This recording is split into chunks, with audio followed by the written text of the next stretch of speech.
Elles sont venues de 4 coopératives différentes de la commune de Séguénéga, dans la région du Nord, pour participer à 5 jours d'échange et de formation sur la transformation de la tomate ici à Donsin, auprès de ces femmes de la coopérative Neroya.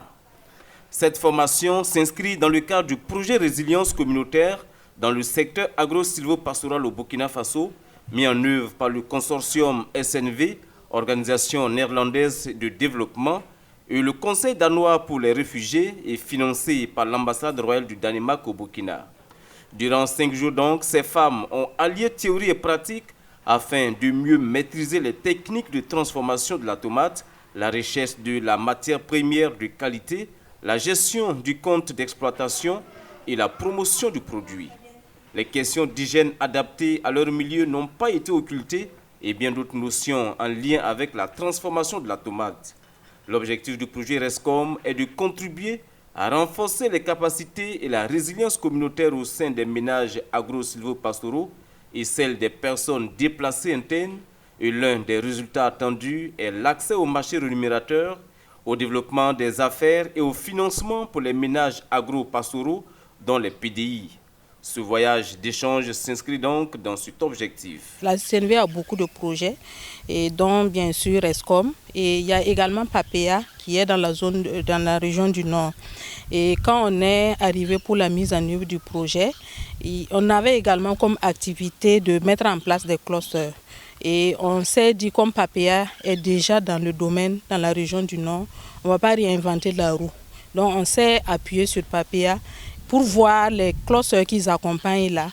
Est-ce qu'il y a des difficultés qui existent? Et on a relevé avec PAPEA le besoin de formation en transformation dans les produits agricoles.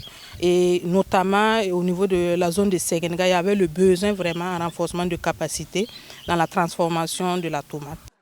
Cette formation, bien appréciée par ces femmes, devra aussi et surtout leur permettre d'avoir des notions de transformation et de conservation de la tomate au niveau des coopératives respectives, selon Assanatou Balima. Ces femmes qui ont ainsi été outillées sur les techniques de transformation de la tomate pelée et de la tomate purée disent avoir suivi avec attention tout le processus allant du découpage de la tomate au broyage en passant par la cuisson, le tout dans les règles d'hygiène strictes selon la formatrice. Nous avons appris à ces femmes tout le processus de formation de la tomate en commençant par le choix des tomates jusqu'à la cuisson. Après la cuisson, nous envoyons les tomates au niveau de la machine de broyage. Après cette étape, nous les mettons dans les bouteilles avant de les envoyer en salle de cuisson pour 45 minutes.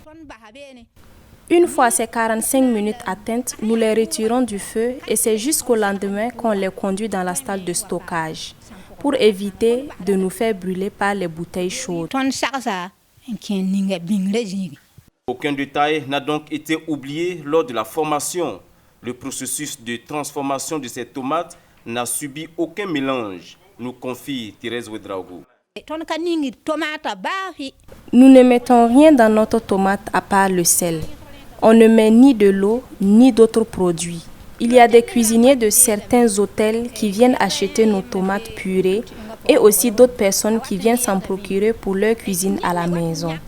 Nous faisons la bouteille de 200 grammes à 750 francs aux grossistes. Le prix varie en fonction de la conduite puisqu'il y en a qui nous ramènent les bouteilles. Nous revoyons les prix pour eux.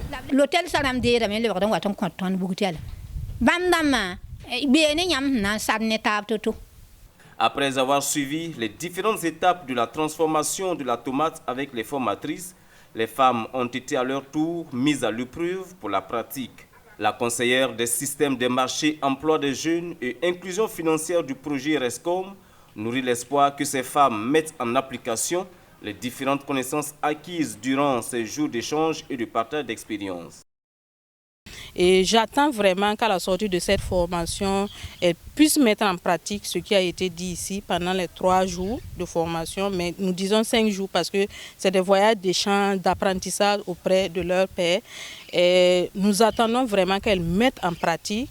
Et si peut-être elles ont l'occasion de vous parler, elles vont vraiment vous dire la différence par rapport à ce qu'elles faisaient. Et cette différence, normalement, doit se ressentir dans les produits qu'elles auront à offrir par rapport aux autres coopératives dans la localité qui n'ont pas reçu ces formations. Et qui parle de différence en termes de produits, normalement, doit jouer sur la rentabilité de l'activité et aussi l'accroissement des revenus. On prit part à ces 5 jours de formation la coopérative Béonéré, Lagamtaba, Paspanga et Pengwendi. Et ce sont 3 représentantes par coopérative qui ont reçu la formation. Celles-ci, à leur retour dans leurs localités respectives, devront faire la restitution de toutes les connaissances acquises au reste des membres de leur coopérative. On a eu à apprendre beaucoup de choses, et comme premièrement l'hygiène, comment faire. Avant de commencer la production de tomates, là, il faut l'hygiène. Et après ça, on a eu à apprendre beaucoup, comme la tomate pelée et la purée aussi. Ce que nous faisions là, c'était différent. Parce que ça, là, il y a beaucoup d'avantages et c'est moins économique. Avant, là, on faisait beaucoup les bois, là, tout. Mais quand nous, on est venus ici, là, c'est court et c'est bénéfique. Parce que pourquoi j'ai dit ça? Chez nous, là, il y avait une durée d'1 année. Mais ici, quand nous, on a fait là, les femmes disaient que ça peut attendre 1 année et demie, plus 2 ans. Donc, vraiment, et on a appris beaucoup de choses. On va aller apprendre à ceux qui sont restés à la maison, et parce que c'est très avantageux par rapport à ce que nous faisions là. Le projet RESCOM a été lancé en juillet 2021 et est mis en œuvre dans les régions de la Boucle du Moun et du Nord. Il est mis en œuvre dans ces 2 régions grâce à la collaboration locale de l'Association Formation Développement Ruralité AFDR pour la région du Nord et de l'Union des sociétés coopératives pour la commercialisation des produits agricoles USCPA pour la Boucle du Moun. Ce voyage d'échange et de partage est le fruit d'une synergie entre le projet RESCOM et le programme d'appui à la promotion de l'entrepreneuriat agricole PAPEA.